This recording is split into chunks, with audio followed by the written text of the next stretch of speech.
আসসালামু আলাইকুম সুপ্রিয় শিক্ষার্থী বন্ধুরা, তোমাদের আশা রাখি সবাই তোমরা ভালো আছো।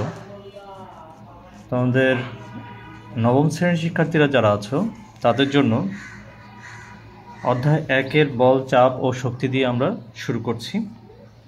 এই অধ্যায়ে যে বিষয়গুলো আলোচনা করতে বলা হয়েছে বা আলোচনা করা হয়েছে সেগুলো হচ্ছে নিউটনের প্রথম সূত্র, নিউটনের দ্বিতীয় সূত্র, বল, 4 ধরনের বল, নিউটনের তৃতীয় সূত্র, আর মহাকর্ষ বল ও নিউটনের মহাকর্ষ সূত্র, চাপ, আর্কিমিডিসের সূত্র ও প্লবতা।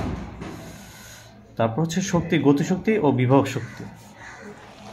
তো এখানে এখন আমরা দেখতে পাচ্ছি এই পৃষ্ঠাতে যে ফিলোসফিয়া ন্যাচারালস প্রিন্সিপিয়া ম্যাথমেটিকা। তো এটা হচ্ছে আইজ্যাক নিউটন ছিলেন ব্রিটিশ একজন পদার্থবিজ্ঞানী। প্রায় 300 বছর আগে তিনি গতি, মহাকর্ষ ও আলো ইত্যাদি অনেক বিষয়ে বিশাল অবদান রেখে গেছেন। নিউটন গণিতেও অত্যন্ত পারদর্শী ছিলেন। জার্মান গণিতবিদ লিবনিজ এবং নিউটনকে ক্যালকুলাসের আবিষ্কারক হিসেবে বিবেচনা করা হয়। নিউটন একই সঙ্গে তাত্ত্বিক এবং ব্যবহারিক পরীক্ষণে দক্ষ বিজ্ঞানী ছিলেন। গতি ও মহাকর্ষ নিয়ে তার ভাবনা ছিল পুরোপুরি তাত্ত্বিক, আবার আলো সংক্রান্ত অনেক ব্যাপারে তিনি সরাসরি পরীক্ষণের মাধ্যমে অনেক কিছু প্রমাণ করেছেন। তো এত কিছু আর পড়ছি না। এখানে বলেছেন যে নিউটন বলেছেন যে নিউটন লিখেছিলেন ফিলোসফিয়া ন্যাচারালিস প্রিন্সিপিয়া ম্যাথমেটিকা নামের একটি বই। এই বইটি নিউটন লিখেছিলেন। ল্যাটিন ভাষায় লেখা এই যুগান্তকারী বইটি ম্যাথমেটিকা নামে পরিচিত।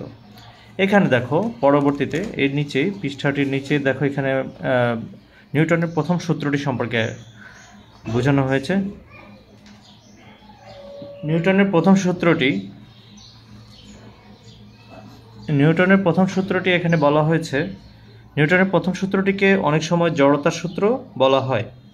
বস্তুর উপর কোনো বল প্রয়োগ করা না হলে বস্তুটির গতি কেমন হয়, এই সূত্রটি সেই বিষয়টি ব্যাখ্যা করে। অর্থাৎ নিউটনের প্রথম সূত্রটিকে অনেক সময় জড়তা সূত্র বলা হয়। এই কথার অর্থ হচ্ছে নিউটনের যে প্রথম সূত্রটা, নিউটনের যে 3টি সূত্র রয়েছে, সূত্রটির প্রথম সূত্রটাকে জড়তা সূত্র বলা হয়।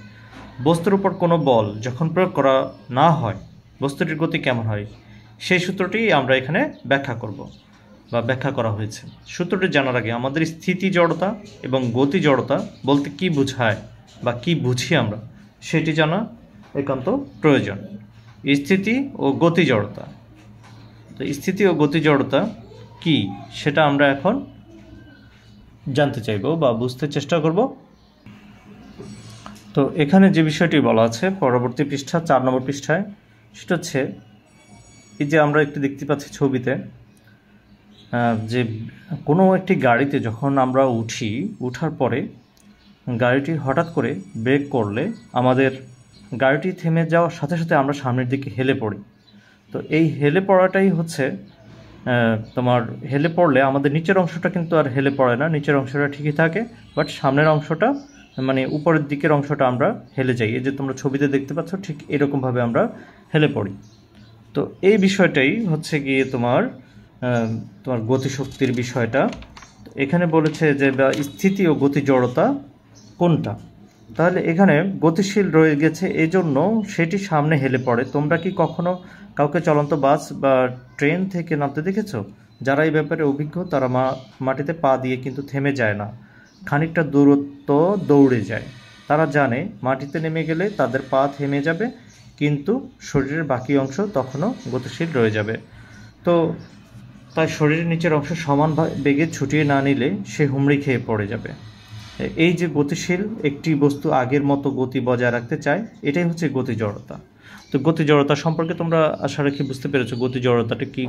গতি জড়তাটা হচ্ছে কোনো একটা গাড়ি থেকে যখন আমরা দৌড় দিয়ে নামতে যাব তখন কিন্তু আমরা দৌড় দিয়ে নামতে গেলে আমাদের সমস্যা হবে না, যখন গাড়িটি মোটামুটি চলন্ত অবস্থায় থাকে।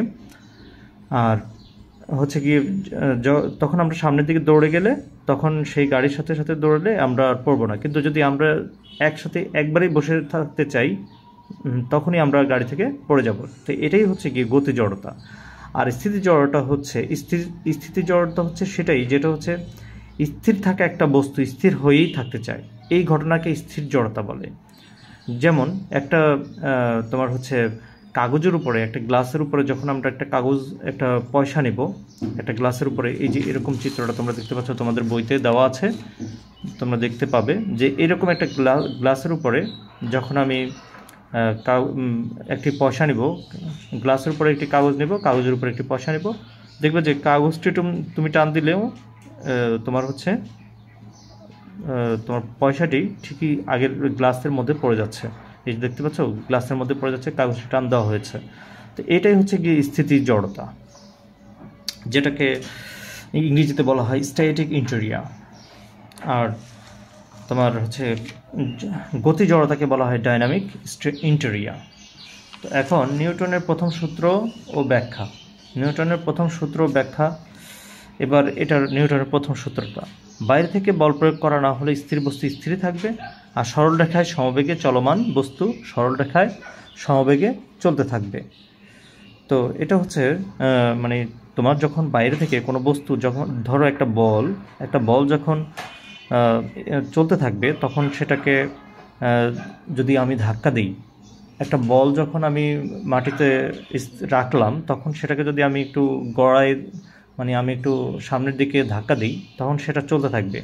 ওটাকে যদি আরেকটু ধাক্কা দিই, তাহলেও সেটা চলতে থাকবে, সমবেগে চলতে থাকবে। তো এই কারণেই বলা হয়েছে যে বাইরে থেকে বল প্রয়োগ করা না হলে স্থির বস্তু স্থির থাকবে, এবং সরল রেখায় সমবেগে চলমান বস্তু সরল রেখায় সমবেগে চলতে থাকবে। তো এটাই হচ্ছে আমাদের কথা। এরপরে আমরা নিউটনের দ্বিতীয় সূত্রটাতে চলে যাব। নিউটনের দ্বিতীয় সূত্রতে বলা হচ্ছে যে কোনো বস্তুর ভরবেগের পরিবর্তনের হার এর উপরে প্রযুক্ত বল হচ্ছে যখন তাকে ধাক্কা দেওয়া হবে, সেই প্রযুক্ত বলের সেই ধাক্কা দেওয়ার বা ধাক্কা দিয়ে সেটাকে আরও গতিশীল করে তুলবে, সেটা হচ্ছে প্রযুক্ত বলের সমানুপাতিক, এবং বল যেদিকে কাজ করে ভরবেগের পরিবর্তনও সেদিকেই হয়ে থাকে। তো এটা হচ্ছে দ্বিতীয় সূত্র নিউটনের।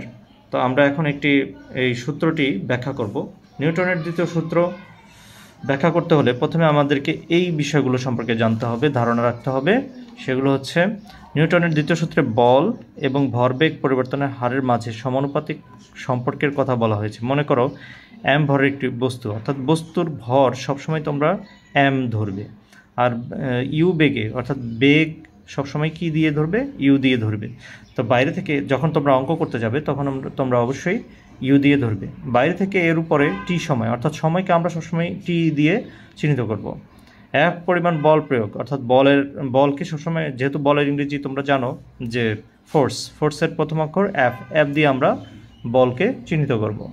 তো এরপরে বেগ বদলে মানে বেগটা যদি বদল হয়, অর্থাৎ আগে যেই বেগটা ছিল, এখন আরেকটা নতুন বেগ হয়েছে, সেই বেগটা তোমাকে ধরতে হবে হচ্ছে বি। অর্থাৎ বল প্রয়োগের শুরুতে ভরবেগ ছিল, ভরবেগের সূত্র কিন্তু এম ইউ, ভরবেগের সূত্রটা কি? এম ইউ, এটা তোমাদেরকে মাথায় রাখতে হবে। এবং বল প্রয়োগের শেষে ভরবেগ হচ্ছে এম ভি, অর্থাৎ যেহেতু একবারে শেষ বেগটা হচ্ছে ভি, সুতরাং এক্ষেত্রে ভরবেগ হচ্ছে এম ভি। আর যেহেতু বেগ হচ্ছে ইউ, সেহেতু এম ভরের একটা বস্তুর ভরবেগ হবে এম আর ইউ। তো ভরবেগের পরিবর্তন এর সূত্রটা হচ্ছে, আমরা যদি বলি যে প্রথম ভরবেগ থেকে শেষ ভরবেগের রেজাল্ট কতটুকু, অর্থাৎ ভরবেগের পার্থক্যটা কতটুকু, এটা যদি আমরা জানতে চাই, তাহলে শেষেরটা থেকে প্রথমটা আমাদেরকে বিয়োগ দিতে হবে, তাহলেই আমরা ভরবেগের পরিবর্তন সম্পর্কে আমরা আইডিয়া পেয়ে যাব। তো এরপরে যে বিষয়টি বলা হচ্ছে সেটা হচ্ছে, যেহেতু ভরের কোনো পরিবর্তন হয়নি, তাই ভরবেগের পরিবর্তনের হার হবে M into V minus U by T. তখন সূত্রটা হবে M into V minus U by T. যখন আমরা ভরবেগের পরিবর্তনের হার নির্ণয় করতে যাব, তখন আমাদের সূত্র হবে এটা নতুবা এটা। এখানে অবশ্যই এমটা কমন নেওয়া হয়েছে, তোমরা বুঝতে পারো এমটা এখান থেকে কমন হয়েছে, যার ধরুন এখানে ভি রয়েছে আর এখানে ইউ রয়েছে। তো